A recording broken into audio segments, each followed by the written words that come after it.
Past players, past legends, past legends.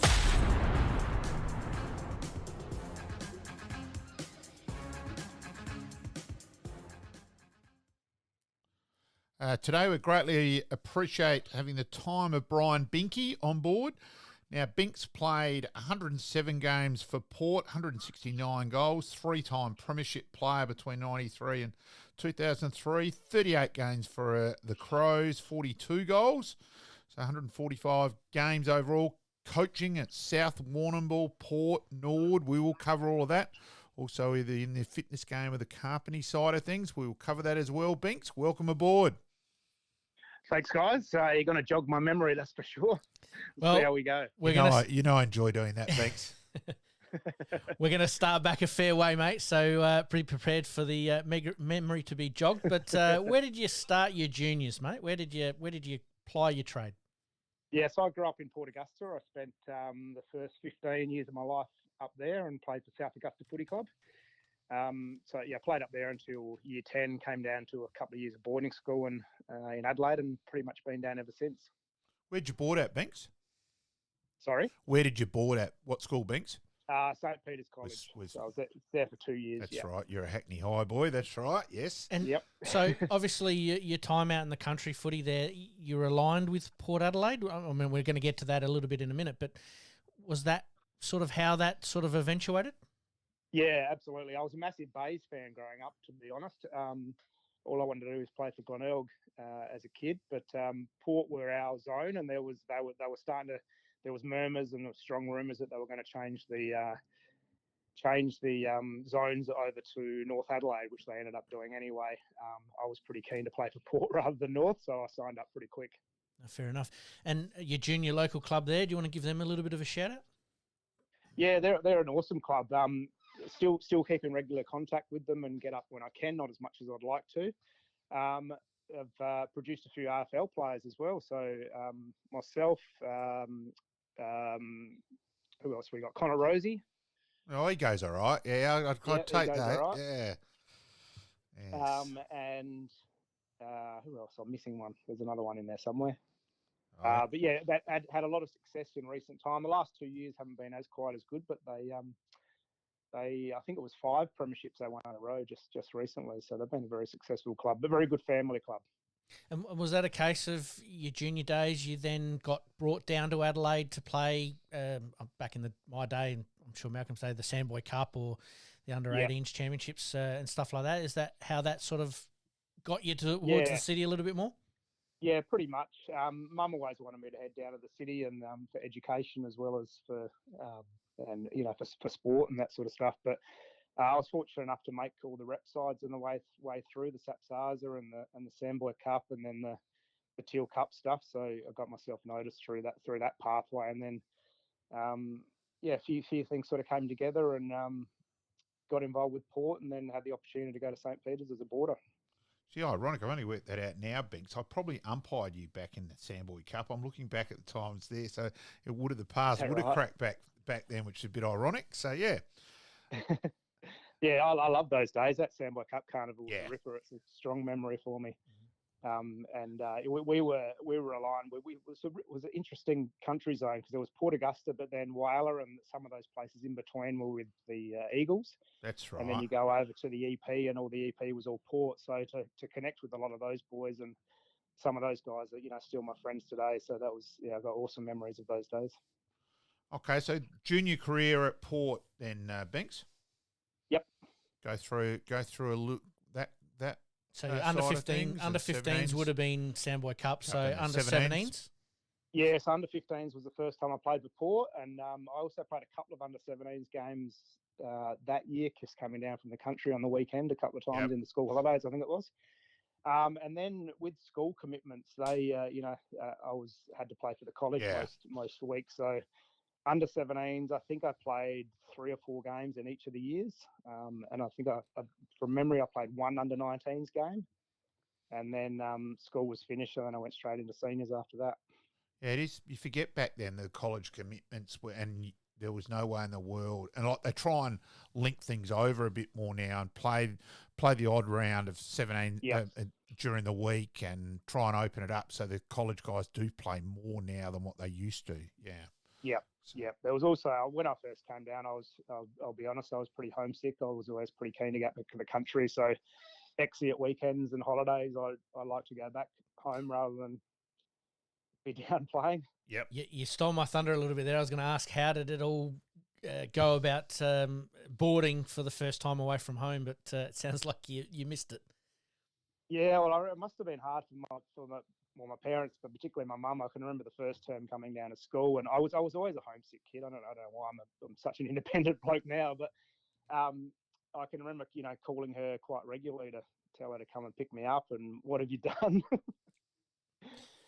So it would have been tough for her to hear that. But once I settled in, once I got through the first term and made some good friendships, I loved my time at boarding school. It's just like living with your mates. Who were some of the notables that you had within your school team there, mate? Well, in the boarding house, I'd probably a couple of big names. One most people would know pretty well was Hamish McLaughlin. He was in the same year as me. That everyone probably knows Hamish now. Pretty handy. That's a fair one. Although he's had a break from the screens this year because he took his family over to France for the year. So, but yeah, he was a really good mate, and in the same year as me in the boarding house. So we became pretty close at that time. Through the school at similar times, Tommy Harley was a few years younger than me. Yeah. Obviously had huge success. I knew Hales was a bit younger. Yeah. Yep. Yeah, and quite a few that played SNFL and big in other areas, not just football as well. Yep. Yep. And how did you go in your first year of 17s there at Port Adelaide? You're testing me now. I'm pretty sure we didn't make the finals. It's a bit hard to question you on that one too, because as you said, you played so few games. You would have wouldn't have really felt a real connection with Port until senior side of things. Probably more connection at 15s level than at junior level, at 17s and 19s. Very much so. Yeah. It was almost like playing Sandboy Cup. You get to represent them for that week, and they're very good at getting you involved. I can remember, I think it was either Sandboy Cup year or maybe it was the year after, and Port used to run these country weeks at the end of the footy season. They'd bring down their invited players and spend some time at the club, and it was usually grand final week, our SNFL grand final week, and those times Port were pretty much in it. Yeah. So they'd get us involved in, take us along to the game and get us involved in that sort of stuff. So that was always pretty cool, especially as a young kid. All right. So your senior debut for Port, who was that against, mate? That was North Adelaide at the old Footy Park. All right. And so go through your initial times at Port. So what have we got? So 93. So coaching wise, trying to quickly. Yep.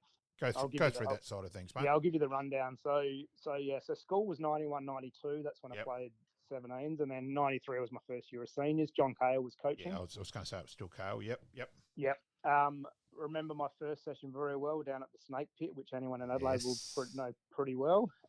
And Cale giving me a mouthful as I was running around, something to the tune of "It's not school footy anymore, is it, young fella?"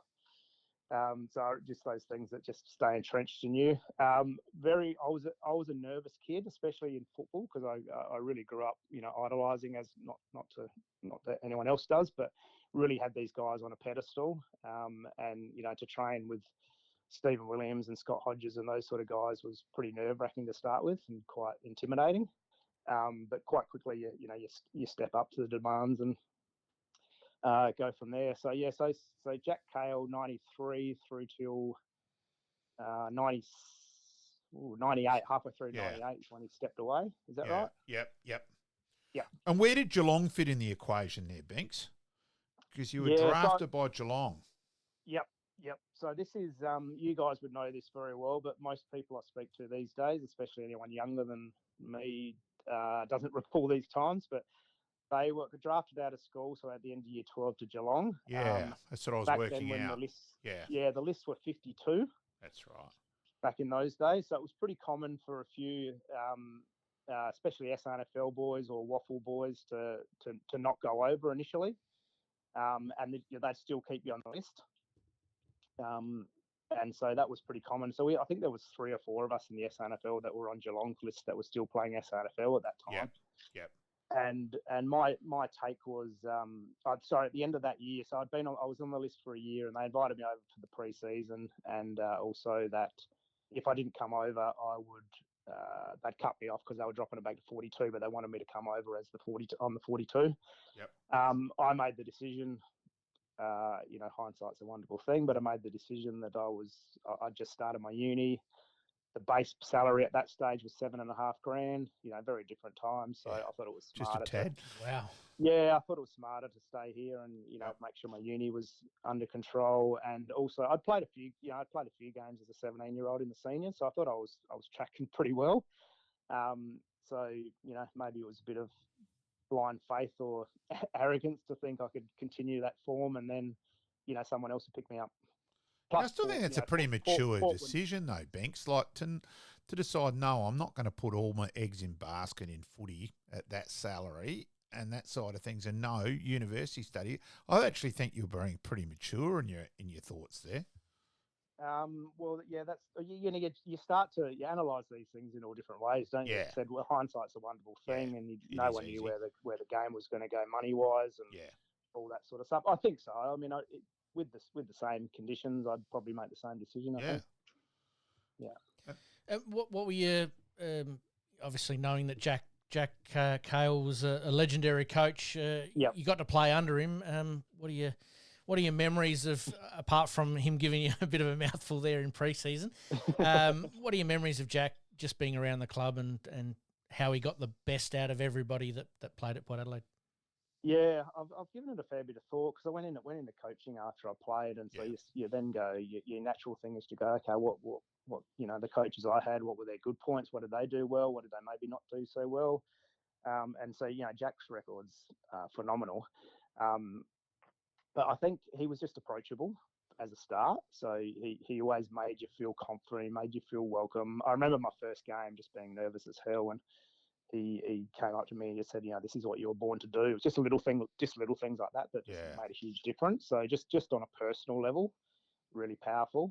I think he was very good at reading people was. I think so. Yeah. Probably his strength, not so much tactically wise, like it was, but Port get it forward, crunch, make the contest. It was all simple, but geez, it worked. Unfortunately, it bloody worked in September a hell of a lot. So absolutely.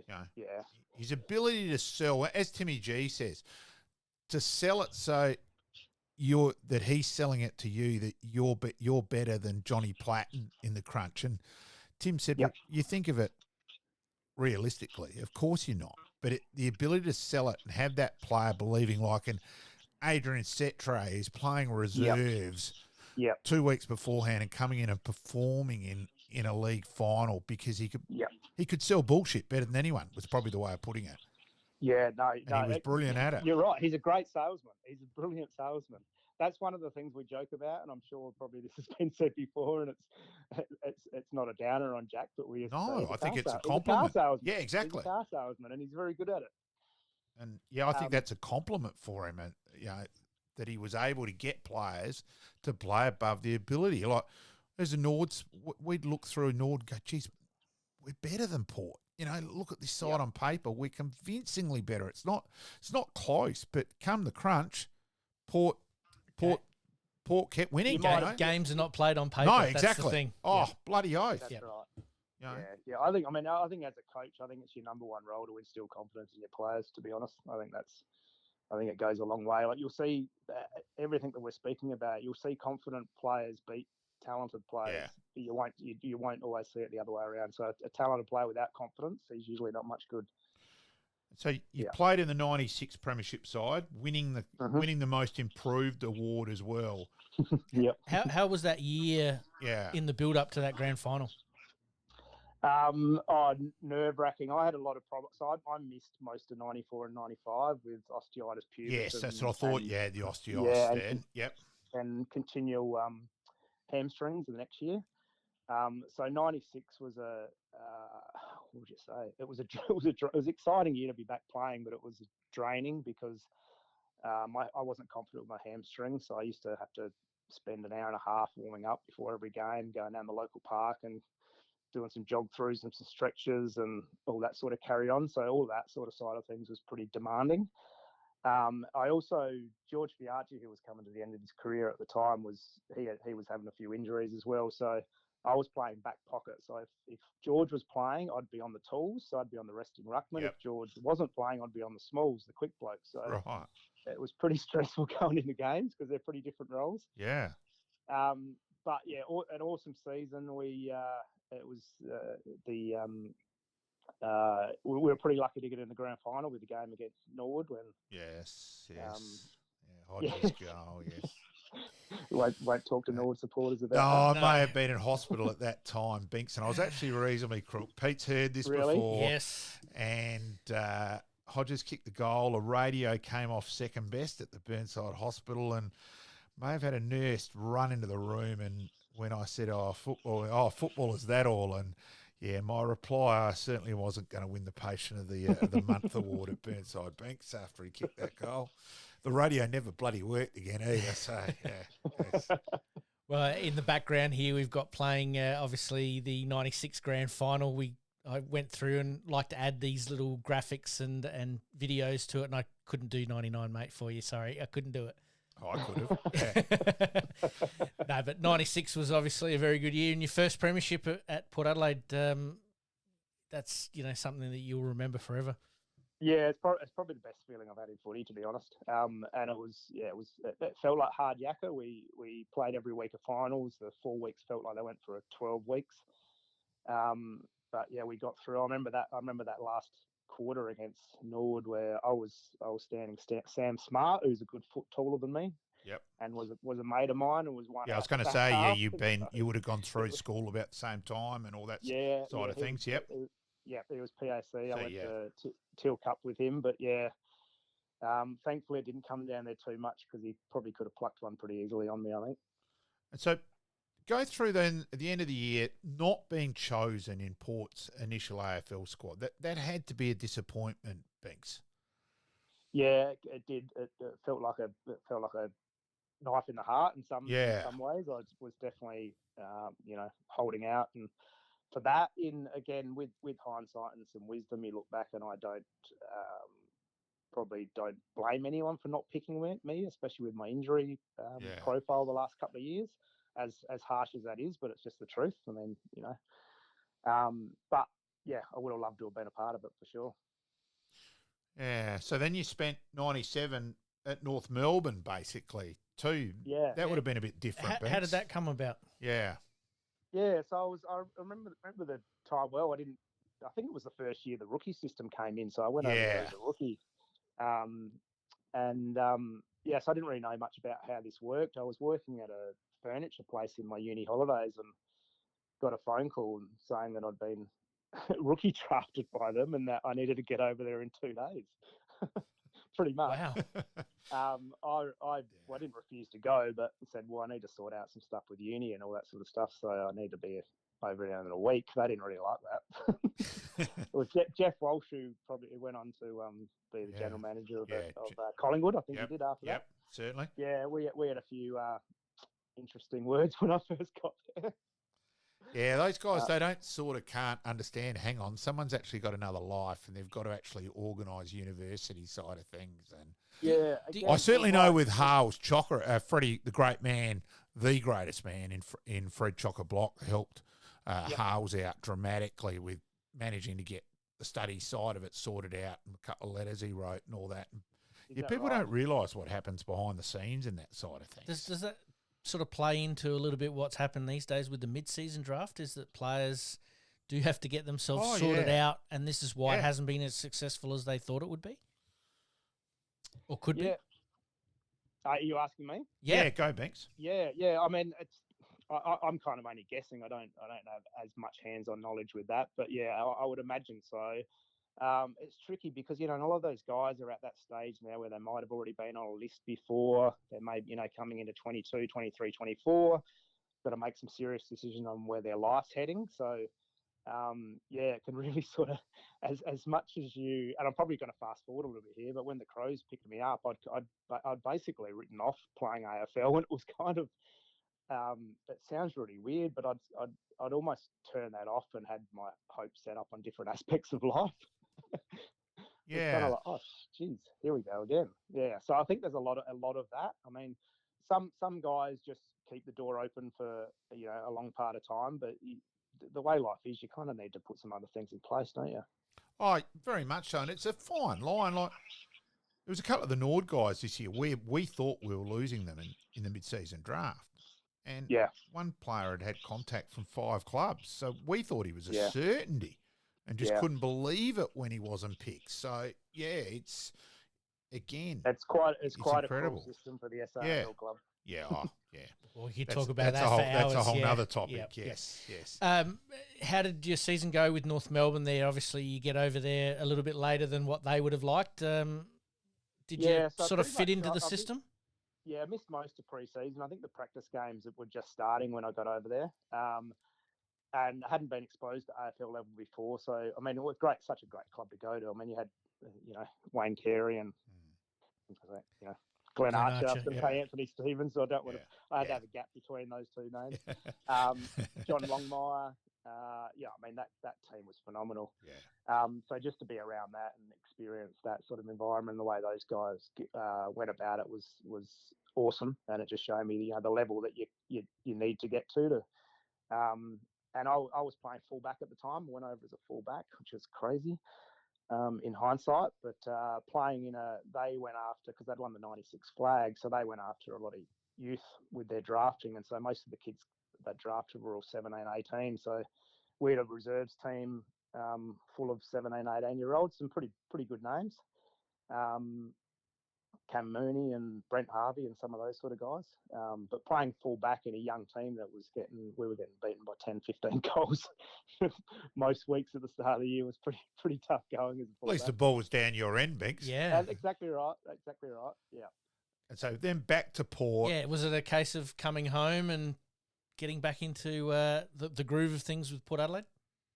Yeah, North wanted me to stay for another year and do a full, get a full pre-season and see how I went. But I wasn't that excited about it, and I really was at that stage where I thought I'm probably not going to make AFL level. I want to get on with life and career and all that sort of stuff, and I just want to go back and play one good year of injury-free footy with my mates at Port, and so set about to do that. And you certainly achieved that, Binks. So you've played in another Port premiership side, bloody Port, win the club goal kicking and the BNF. So you had a great year, Binks. Yeah, and I think it's taught me a lot about.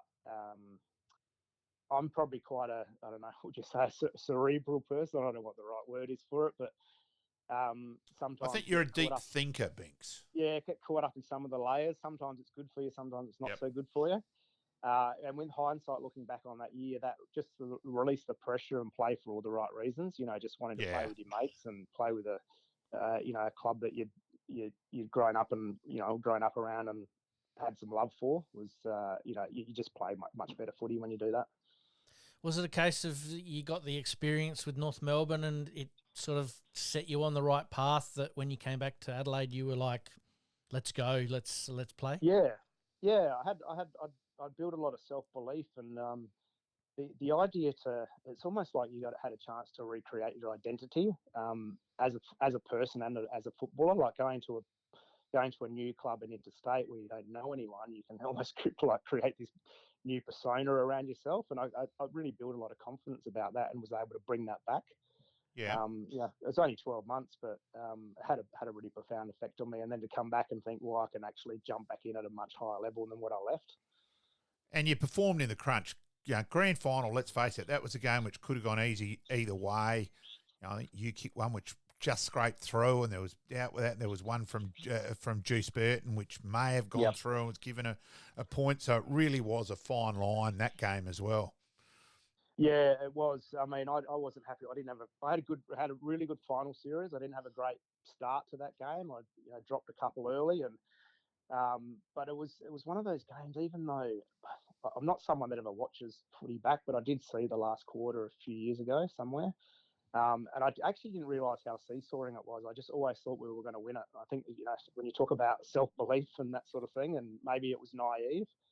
But I just, for some reason, always felt we were going to win that game, and I didn't realise actually how close that last quarter was. But I think that again comes back to the Port bit of the belief, you know. Yeah. Like the famous story of Rowan Smith turning up with his gear for going away for the end of season trip at the grand final, you know, where he said, I won't be home for 2 weeks, and Timmy G replies, no, we're going overseas. He said, well, make it a month then, you know. So, that doesn't surprise me. No, Rowan is a very, very dry, as we know. So, yes. Yeah. And then you get picked up by Adelaide from there, Ben. Just before you go on with that, you've come back to 98 with a successful season, obviously winning the best and fairest, the leading goal kicker, and the grand final. Mm-hmm. Was it a case that you had a bit of one eye on the power and going, you didn't pick me up the first time, I've now achieved what I wanted to achieve in the 98 season, that they might give you another crack? All right, I have to be honest here. Yeah, absolutely, mate. No, well, first of all, I actually didn't. I've spoken to the Crows. I've spoken to the Power. I actually didn't think either of them would pick me. Liking this podcast? Please like, rate, and subscribe.